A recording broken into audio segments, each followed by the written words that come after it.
जय श्री केदार, हर हर महादेव। दोस्तों, आज के इस वीडियो में हम बात करेंगे जिन भी यात्री का पंजीकरण नहीं हो पाया है लेकिन वे सभी चार धाम या केदारनाथ यात्रा पर आना चाहते हैं। तो दोस्तों, आप सभी को बता दूं कि बिना पंजीकरण के आप सभी तो चार धाम यात्रा इस समय कर ही नहीं सकते हैं। लेकिन इस समय चार धाम यात्रा रजिस्ट्रेशन के लिए दो सिस्टम बनाया गया था, पहला ऑफलाइन और दूसरा ऑनलाइन। तो फिलहाल ऑफलाइन जो है 31 मई तक हरिद्वार और ऋषिकेश में बंद कर दिया गया है। और बहुत सारे लोग ऐसे हैं जो पूछ रहे थे, अगर मैं केदारनाथ यात्रा पर जाता हूं तो सोनप्रयाग और गौरीकुंड में मेरा रजिस्ट्रेशन हो जाएगा क्या। तो दोस्तों, आप सभी को बता दूं, सोनप्रयाग और गौरीकुंड में ऑफलाइन रजिस्ट्रेशन अब नहीं होते हैं। पहले होता था लेकिन फ़िलहाल अब ये सिस्टम हटा दिया गया है। तो एक बात आप सभी जान लो कि गौरीकुंड और सोनप्रयाग में ऑफलाइन रजिस्ट्रेशन नहीं होते हैं। और फिलहाल 31 मई तक ऑफलाइन रजिस्ट्रेशन जो है हरिद्वार और ऋषिकेश में भी बंद कर दिया गया है। और ऑफलाइन रजिस्ट्रेशन का स्लॉट 8 जून तक फुल हो चुका है। तो मान लो अगर 31 मई को ऑफलाइन पंजीकरण खुलते भी हैं तो आप सभी को 9 जून से परमिशन मिल पाएगा। 9 जून से आप सभी को पंजीकरण मिलेगा।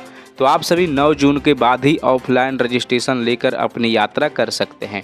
वहीं आप सभी को बता दूं, जो लोग ऑनलाइन रजिस्ट्रेशन करना चाहते हैं उन सभी को बता दूं, आज 24 जून के बाद का स्लॉट अवेलेबल है। अगर आप सभी 24 जून से यात्रा करना चाहते हैं तो ही आप सभी को ऑनलाइन स्लॉट मिल पाएगा। और जो लोग 24 जून के बाद केदारनाथ या चार धाम यात्रा पर आना चाहते हैं वे सभी उत्तराखंड टूरिज्म के वेबसाइट पर जाकर अपना ऑनलाइन रजिस्ट्रेशन करवा सकते हैं। तो दोस्तों, ये रहा दो माध्यम जहां से आप सभी अपना पंजीकरण करवा सकते हैं।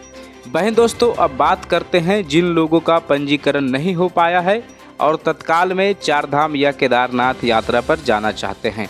तो मेरे पास ऐसे प्रतिदिन कॉल आते हैं कि भाई साहब, आप कुछ पैसे ले लो, आप जितना पैसा बोलोगे मैं उतना दूंगा, लेकिन आप सभी मेरा पंजीकरण कर दो।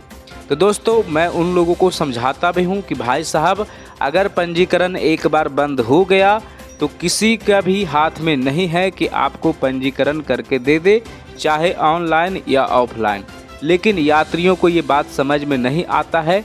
वे मुझे बताते हैं कि वो ट्रैवल कंपनी है, वो टूर कंपनी है, वो मुझसे 1000 रुपया 2000 रुपया में मेरे से बात किया है कि वो मुझे पंजीकरण दे देगा, तो मैं उनसे ले लेता हूँ, आप मत दो। मैं उन्हें समझाता हूँ कि भाई साहब, आप फेक रजिस्ट्रेशन के चक्कर में पड़ जाएंगे। लेकिन यात्रियों को ये बात समझ में नहीं आता है और फेक रजिस्ट्रेशन लेकर यात्रा पर चले जाते हैं।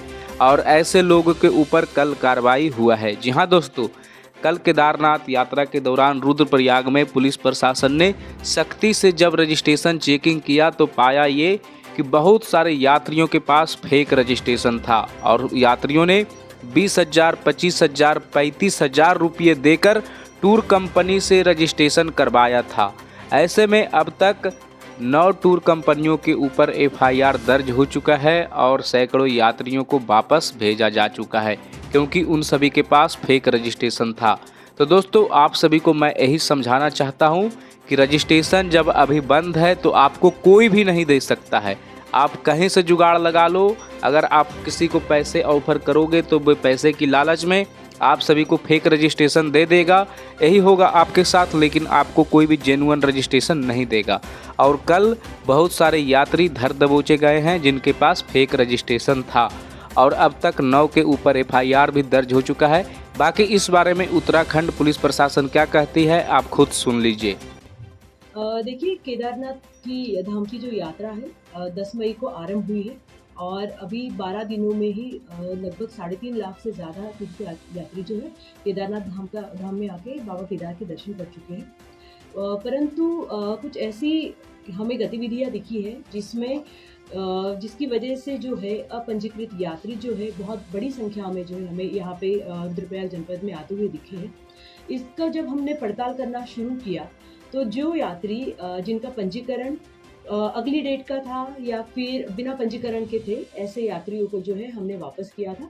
साथ साथ हमने ये भी वेरीफाई किया था कि अगर ये पंजीकरण लेके आ रहे हैं तो क्या ये पंजीकरण सही है या नहीं है। इसको जब हमने पर्यटन विभाग के वेबसाइट से वेरीफाई किया तब हमें कुछ ऐसे फर्जी जो रजिस्ट्रेशन है वो मिले, जिसको हमने जब चेक किया तो उसमें जो अगले महीने के जून के या जुलाई के जिनके रजिस्ट्रेशन थे उसमें फर्जीवाड़ा करके जो है उसमें मई की डेट्स जो है अपडेट की गई थी। उसके साथ साथ कुछ जो यात्री उनके नाम बदल के जो है इसमें फर्जीवाड़ा किया गया था। ऐसे लगभग 9 जो प्रकरण है हमारे सामने आए हैं और ऐसे 9 प्रकरण में आज हमने एफआईआर जो है रुद्रप्रयाग जनपद की कोतवाली रुद्रप्रयाग में हमने मुकदमे दर्ज किए हैं। ये जो सारे जो फर्जीवाड़े हैं या जो ये रजिस्ट्रेशन में फर्जी जो चीज़ें की जा रही है डेट से रिलेटेड, ये जो टूर्स एंड ट्रैवलर्स कुछ जो हरिद्वार में ऑपरेट कर रहे हैं और कुछ ऋषिकेश में जो है इनके द्वारा किए गए हैं। ऐसे व्यक्तियों से संबंधित जो इन्फॉर्मेशन है वो हमने बरामद कर ली है और इसमें जो है हम अपनी विवेचना जो है जल्द से जल्द शुरू करेंगे और ऐसे जो व्यक्ति इस तरह से जो फर्जीवाड़ा कर रहे हैं, रजिस्ट्रेशन में फॉर्जरी कर रहे हैं और उसका एक जेन्युइन डॉक्यूमेंट की तरह प्रेजेंट कर रहे हैं, उसमें सख्त कार्रवाई की जाएगी। तो दोस्तों, अब उम्मीद करते हैं कि आप सभी को कुछ बातें समझ में आ गई होगी। बाकी आपका डाउट मैं क्लियर कर देता हूं कि जिन लोगों के पास रजिस्ट्रेशन नहीं है वो चार धाम यात्रा पर इस समय जाने का सपना बिल्कुल भी ना देखें।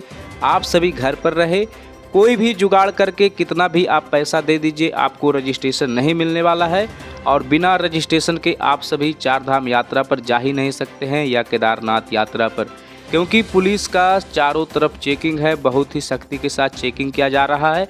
आप सभी पकड़े जाएंगे और आपको वापस घुमा दिया जाएगा। इसलिए आप सभी अपने दिल और मन को कंट्रोल करिए। जिनके पास पंजीकरण नहीं है घर पर रहे, किसी भी जुगाड़ के चक्कर में ना फंसे, अपने पैसे ऐसे ही किसी टूर कंपनी या किसी व्यक्ति को देकर ना लुटाएं। आप सभी को मैं बार बार समझा रहा हूं कि रजिस्ट्रेशन जब बंद हो गया है तो आपको रजिस्ट्रेशन अब नहीं मिल सकता है, नहीं मिल सकता है तो नहीं मिल सकता है, चाहे आप इसके लिए करोड़ों रुपया क्यों ना दे दो। तो दोस्तों, उम्मीद करते हैं कि अब आप सभी को बात समझ में आ गई होगी। जिनका भी पंजीकरण नहीं हुआ है वे सभी यात्रा पर ना आए, घर पर रहे, सुरक्षित रहे। बाकी इसी प्रकार का लेटेस्ट अपडेट देखते रहने के लिए हमारे चैनल को सब्सक्राइब करें। जय श्री केदार, हर हर महादेव।